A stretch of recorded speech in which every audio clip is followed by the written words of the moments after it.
Thank you for watching or listening to this free podcast of the Young Turks. We want to make sure that you get some portion of the show every day.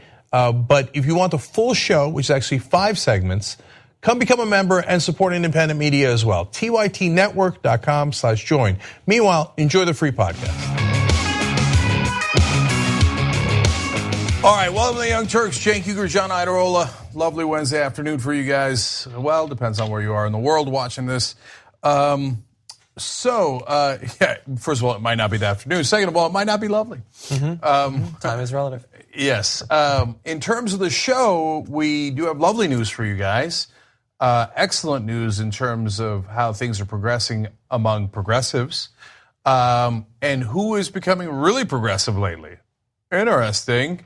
So that's the good news. Is that this hour? That's in this hour. I think I know what you mean. Okay. All right. I think it's actually, I think it's great news for a number of reasons.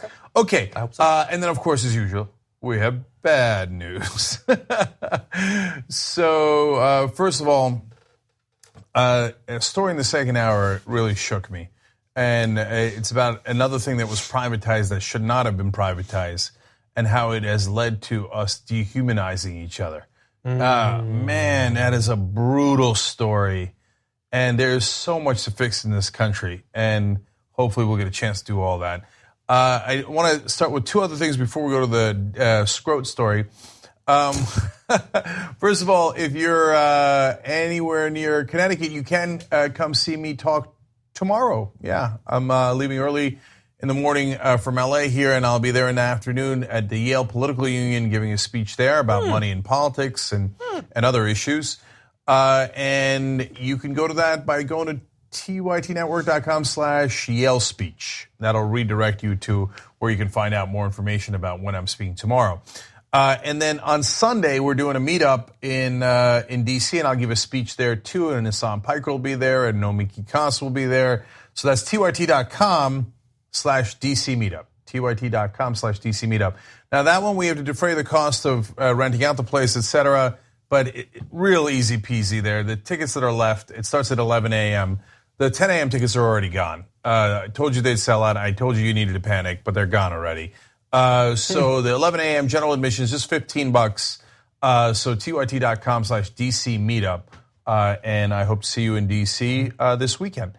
All right. I have breaking news, such as it is. Kanye West has, in fact, publicly declared his love for Donald Trump. He said it in a tweet that his love will be unabated, despite what the mob says, and that he has freedom of thought, and that he and Donald are dragons together. Dragon blood. Okay, well, I did not know that they were Targaryens, and I thought Donald Trump was Baratheon, Joffrey Baratheon in specific. So then Donald Trump then retweeted with thank you and much love or something along those lines. So, peas in a pod. John, just a fun little game here, which is let's start it, and we're not going to do it. You guys are going to do it. I'll give you a quick thing here, way to get it going, which is let's name the reality show that that they will inevitably have together as soon as Donald Trump is impeached. So one obvious one is Dumb and Dumber. Okay. Another one that I suggested online is Bosom Buddies. It's just, and then, there's no play on words there. And then there's Trading Places. So when Trump gets impeached, then Kanye can take over because he's thinking of running for president. He put out a tweet just says 2024. Yeah. Okay. I like Game of Loans because. That's pretty good. And then they could have it's a reality show. They could have a contest for who's going to go out of business first, who's going to bankrupt themselves first. Trump has done it 6 times. Kanye has done it once, but spectacularly. He's $53 million in debt. Well, in that case, I would probably go with, if it's a reality show, Bankruptcy Survivor. Okay. Or possibly secretly supporting Big Brother. Maybe. And I got a new nickname for this for these bosom buddies, Danye. Okay, so we can get that started. There was Kim Ye, now there's Danye. Donye. You could use it as a hashtag if you like. So in the comment section, if you're watching this later, give us some suggestions for what we should name their upcoming disastrous reality show after Trump is out of office and before Kanye's in. Kanye is so stupid, he actually thinks he could be president. Two mentally challenged peas in a pod.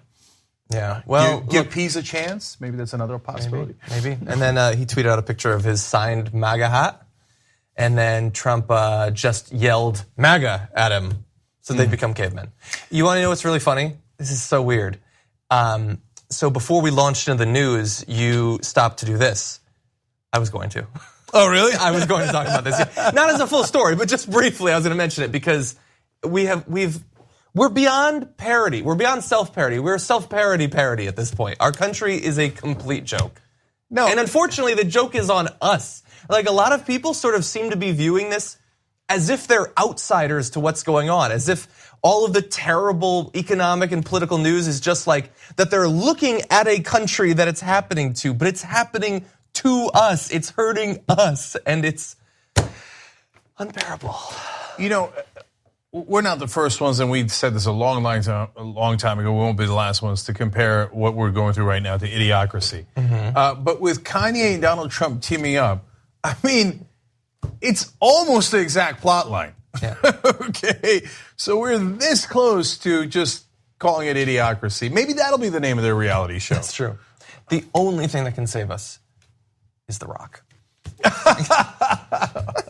Yeah, because all we're missing is a wrestler. That's true. That's true. Jayar? What is it that's different about this celebrity that's somehow fallen under the spell of the stupidity of our president? Like, what is it that makes this so much more groundbreaking than the fact that James Voight and James Woods, not James Woods, John Voight and James Woods. What's the difference that they're celebrities that happen to be I'll tell you why. rabid supporters, and then this changes the landscape of anything? Because then some people were saying once they saw Kanye with the MAGA hat and all that stuff, supporters of Trump's, online supporters, whoever they are, then would say, oh, see now, if 5% of the black vote changes, it's the stupidity of thinking that black folks will vote for the craziness that they know is completely against them because of Kanye damn West. Nobody cares. Yeah. So he's another person who's just riding the wave of popularity on this, in my opinion. And if he actually believes all this BS, he's just another idiot. So, well, there is two differences. So, number one, the fact that he's a African-American celebrity is, of course, capturing people's attention. Right. And it's making them irrational. So, for example, I said, look, Kanye is narcissistic, kind of like Donald Trump. I would argue an empty celebrity, but that'll go to point number two in a second. Just as dumb as Donald Trump, and that's pretty tough, man. To do that, and in so many different ways, grandiose bragging, totally unaware. The bragging. Yeah, and on and on and on. Is very similar to Trump. So I said he seems like Trump's black twin. And then conservatives then go, that's racist. Why? You use the word black. The word black is not racist. Okay, well, you called Kanye dumb. Yeah, you're allowed to say that certain individuals are dumb.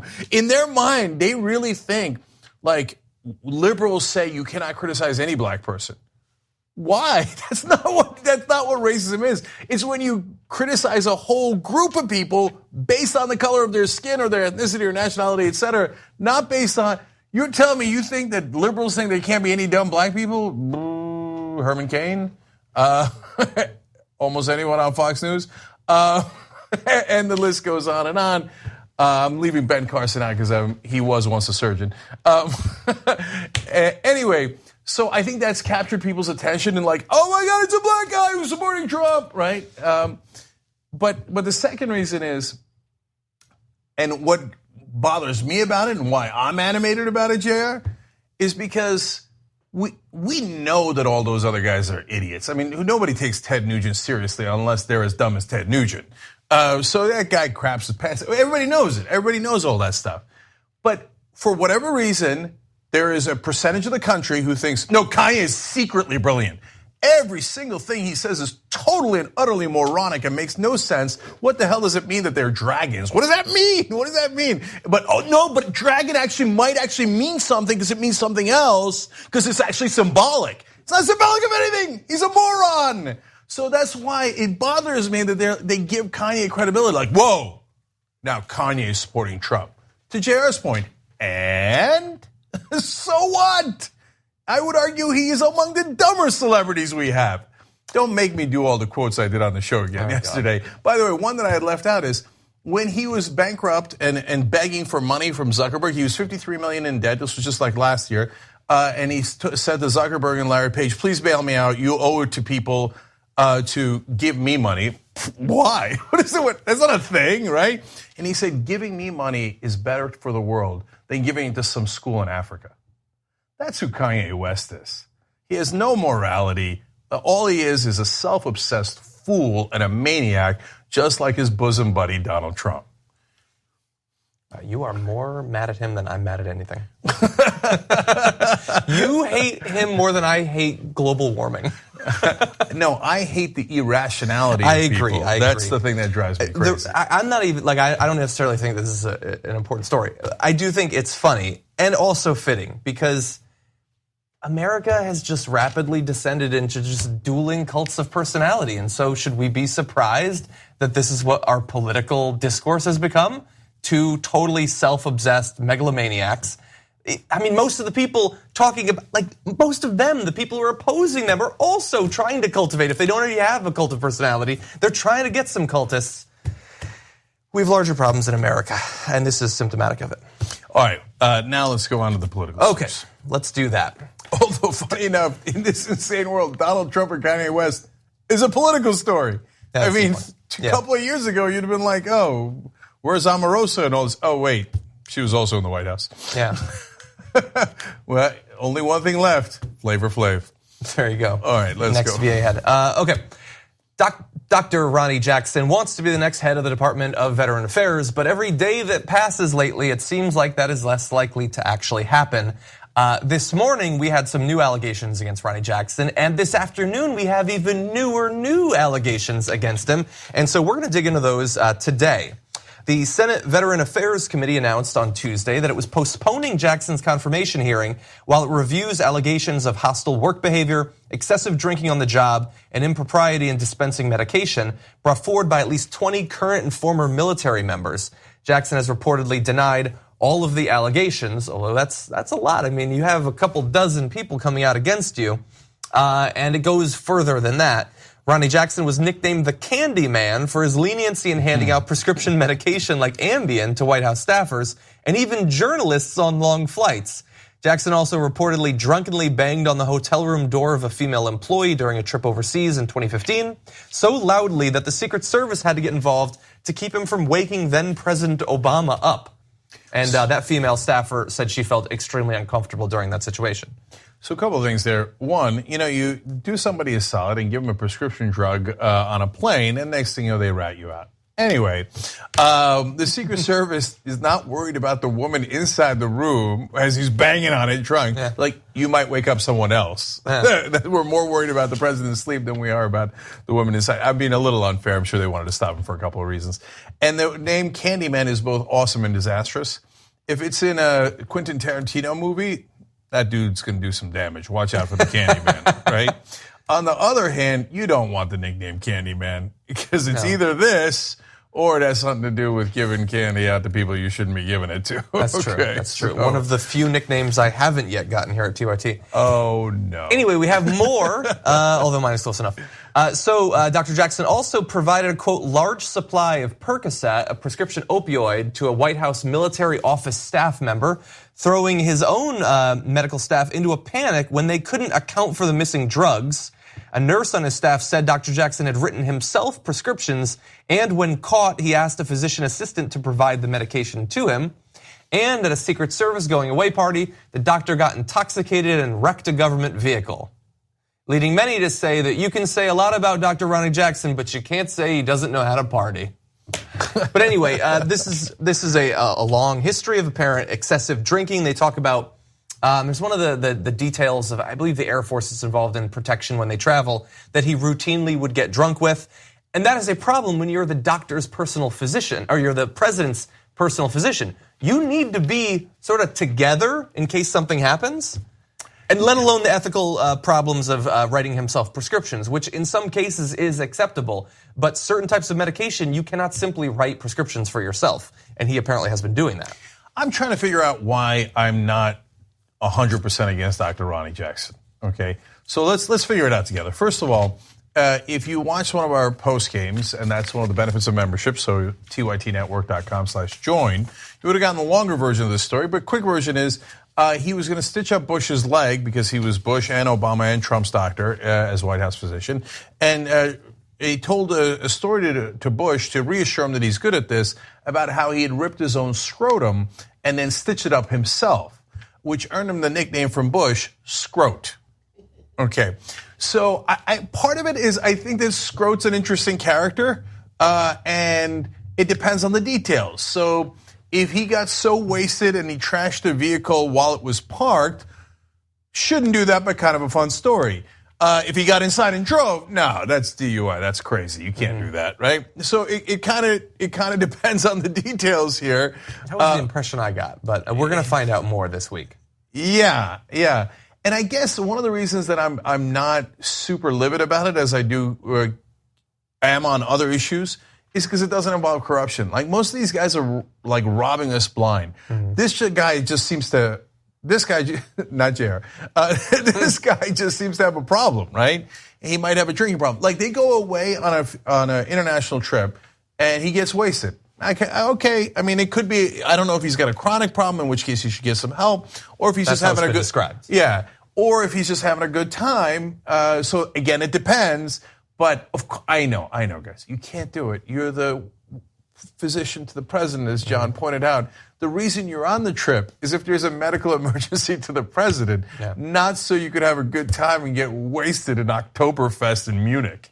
Right? Yeah.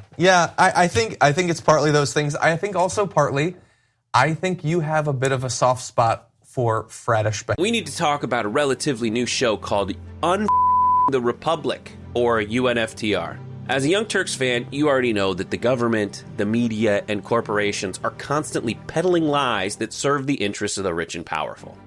But now there's a podcast dedicated to unraveling those lies, debunking the conventional wisdom. In each episode of On the Republic, or UNFTR, the host delves into a different historical episode or topic that's generally misunderstood or purposely obfuscated by the so-called powers that be, featuring in-depth research, razor-sharp commentary, and just the right amount of vulgarity. The UNFTR podcast takes a sledgehammer to what you thought you knew about some of the nation's most sacred historical cows. But don't just take my word for it. The New York Times described UNFTR as consistently compelling and educational, aiming to challenge conventional wisdom and upend the historical narratives that were taught in school. For as the great philosopher Yoda once put it, you must unlearn what you have learned. And that's true whether you're in Jedi training or you're uprooting and exposing all the propaganda and disinformation you've been fed over the course of your lifetime. So search for UNFTR in your podcast app today and get ready to get informed, angered, and entertained all at the same time.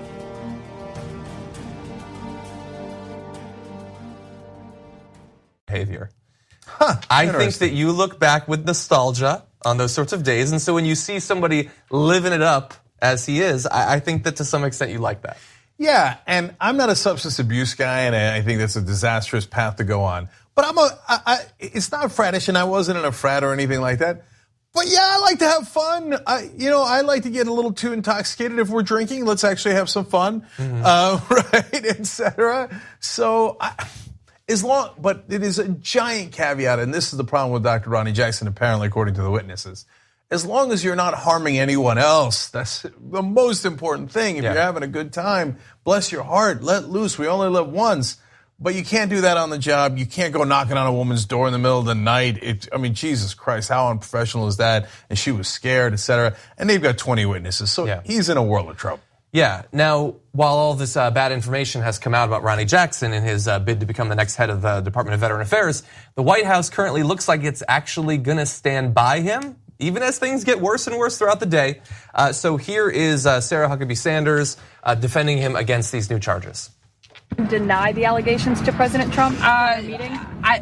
I'm not going to go line by line on every outrageous thing out there right now, but he certainly discussed them. Did he also concerned about his lack of experience, which he cited yesterday during that press conference? Look, I don't think, as I saw Senator Rounds earlier this morning, there's probably not a person around that has managed a department of over 300,000. And certainly he's a very highly qualified, highly respected person in the military and in the medical community. And that's something that we strongly feel that veterans need in the VA. Is this what veterans need? I don't know. Look, there she says that this situation is outrageous. You're right. It is outrageous. It's outrageous the things that he's done that you either knew about and still wanted to make him the head of the VA or didn't actually know about. And they said today there's no one they've vetted more than Ronny Jackson. That's horrifying. What are you talking about? There's no one you vetted more? He's a drunk who might have been trying to sexually assault someone. We don't know for sure. It's allegations. We'll find out more. But what we found out in just a couple of days is very scary information. If that's your vetting process on whether we should trust the rest of your nominees, don't vet on it. Okay, but look, last thing here. Why is the White House physician up for the head of the VA, as Sarah Huckabee Sanders said, that oversees 300,000 employees? It's actually one of the most management-intensive jobs in the whole federal government because Trump likes him, gets along with him, and he said that Trump was a perfect specimen. That's why he's getting the job. That's the bigger story to me. But that he has no business getting this job at all. I might like to party with him. All the presidents liked him as a doctor. He gets along well with everyone. But does that mean he should manage 300,000 people for a job he's qualified for other jobs, okay? But for a job he is not at all qualified for, just because the president kind of likes scrote. Yeah. Right? And a job that needs major reform and that people's lives are depending on. And they're treating it like it's some sort of game. But he gets picked because he gave Trump the cartoon elephant test and said that his mind isn't leaking out of his ears. So he gets to be the head of the VA. That's exactly right. So at the end of the day, don't get me wrong. Sorry, Dr. Jackson, but we can't have it. I'm here all week, folks. Okay, we need a break desperately. Okay. All right. I was just trying to figure out how to do a scrote joke. All right, we got to go. We'll be back. Jackson might be in trouble. Who knows? They might stick with him anyway. We broke a story yesterday that I want to tell you guys about with TYT Investigates when we come back. And it's a more serious story that has more severe consequences. But it is a fascinating one about government officials who might want to make the rapture happen. You're right in the middle of this podcast. We got another great segment coming up for you. If you'd like the full show, which is actually 5 segments, go to tytnetwork.com/join. You become a member, you support the show, you support independent media, and you get the whole 2-hour show ad-free every day. Let's go do it now.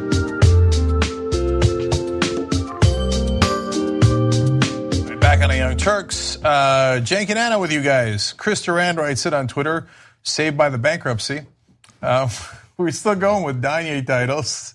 And Venkata Vamsi Naganeni writes in on YouTube Super Chat. Okay. The Trumpist.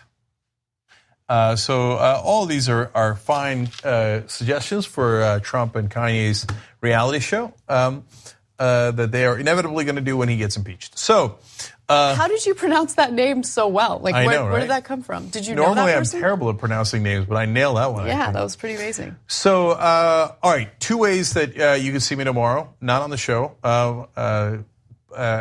You and John are doing it, right? Tomorrow, yes. John and I will be doing the show together. Okay, great. So I'm going to be at Yale, not a big deal. Actually. Anyway, Yale Political Union, open to the public though. So tytnetwork.com/Yale Speech directs you to where you can get more information. And then on Sunday, I'm going to be in DC. So that's tyt.com/meetup. No network on that one. tyt.com/meetup. I'm sorry, DC Meetup. DC Meetup.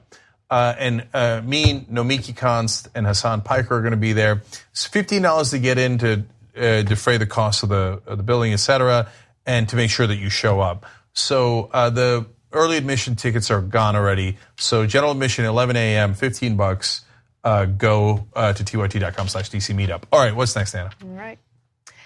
A Fresno State University professor who had some strong words for Barbara Bush after she passed away was being threatened by possibly getting fired, but it turns out that university officials are not going to fire her because it turns out that she has something known as First Amendment rights.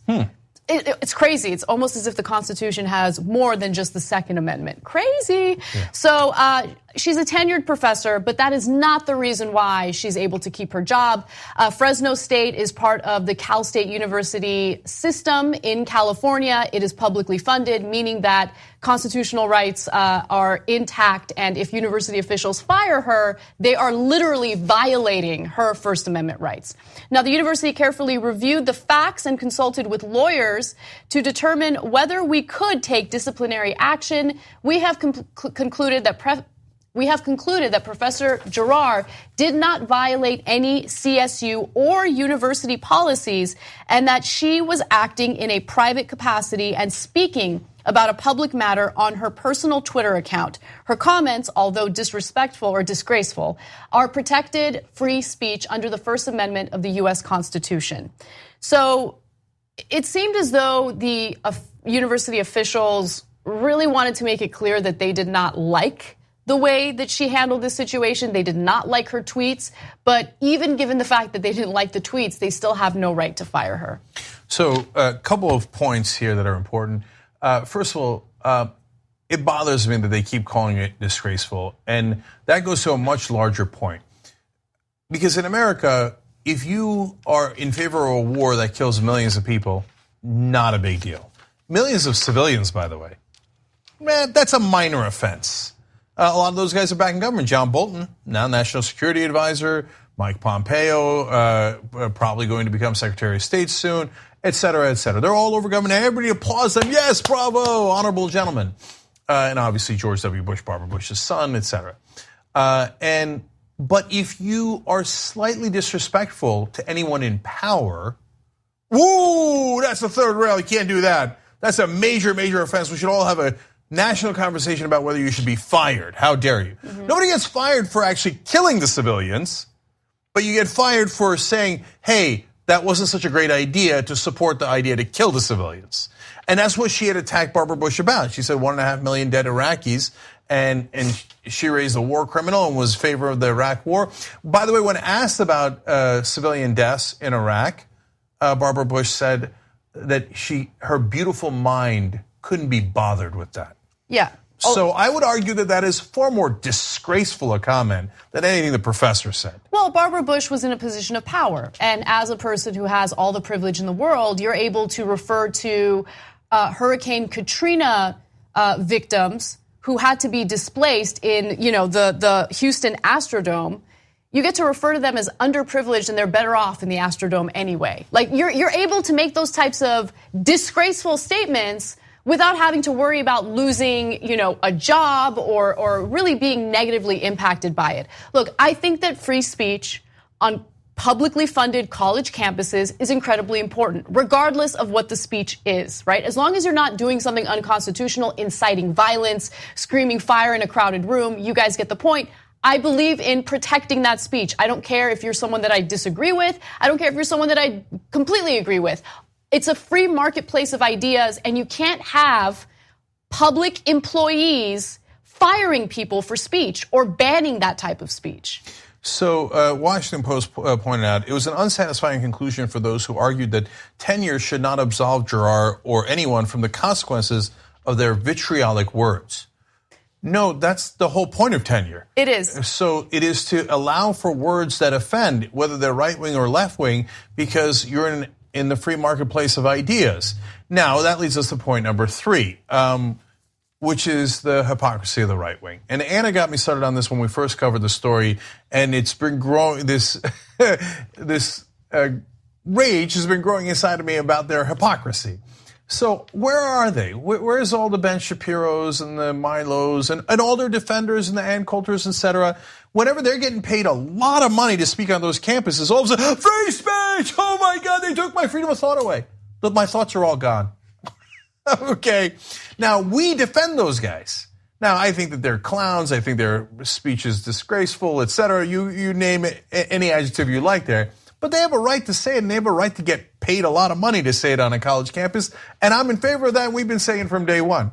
But I've noticed that the right wing online is not animated about this professor's freedom of speech. All of a sudden, they couldn't care less about freedom of speech. In fact, they're the ones who want her fired for speaking out. No, but here's the issue. And I don't feel bad about the fact that we're fair when it comes to things like this, that we're able to, look at both sides, understand what the right thing to do is, and still want to protect the speech of those that we disagree with. I think that makes you a good person who genuinely believes in the Constitution. But at the same time, I go back and forth from feeling proud of not having this ridiculous, pro-liberal, anti-conservative stance to feeling like a sucker, right? Because the reality is when conservatives do what they do at Berkeley, for instance, it's not really about protecting free speech. They have created a business out of creating a circus around them. They want attention, and the best way to get that attention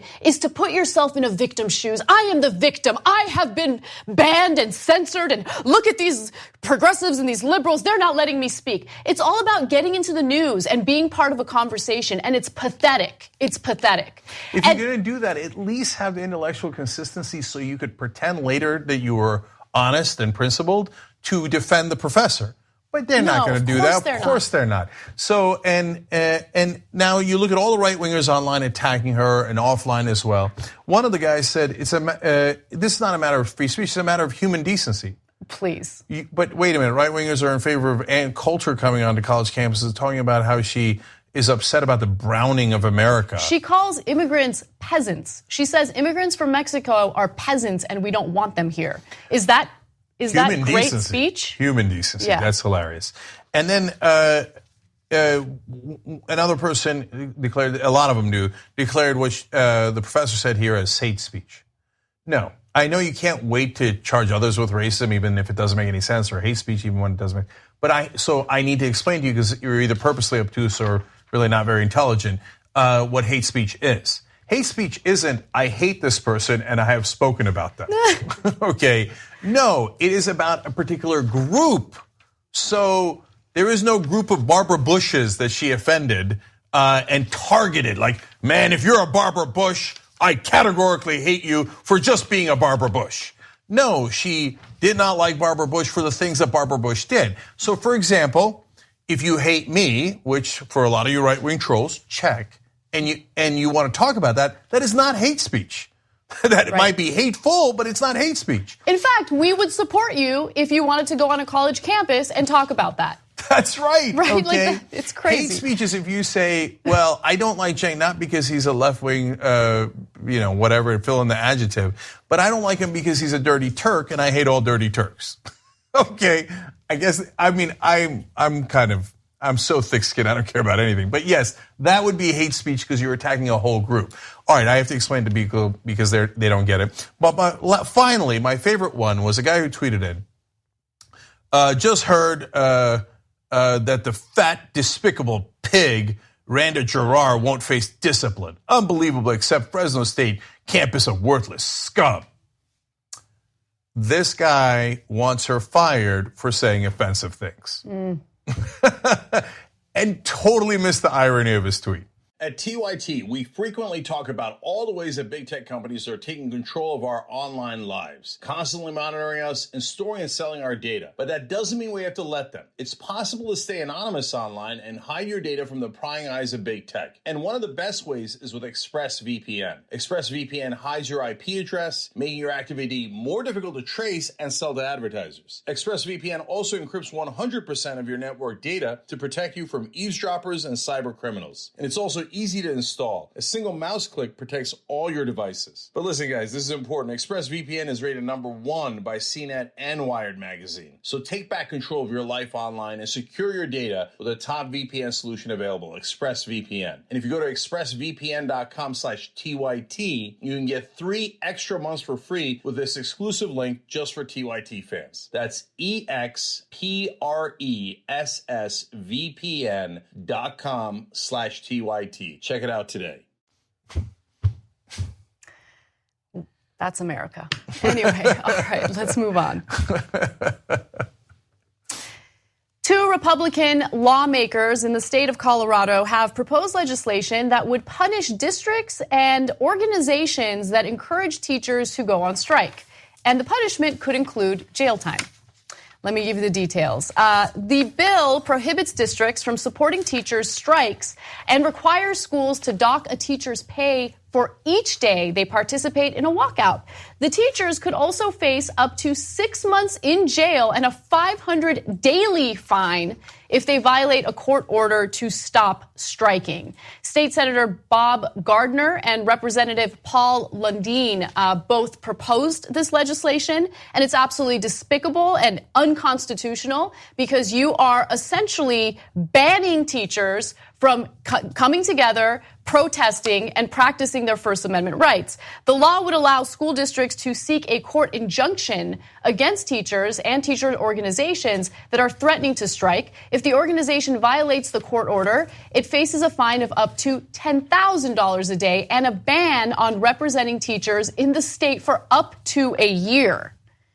Now, teachers in the state of Colorado are not happy about their pay.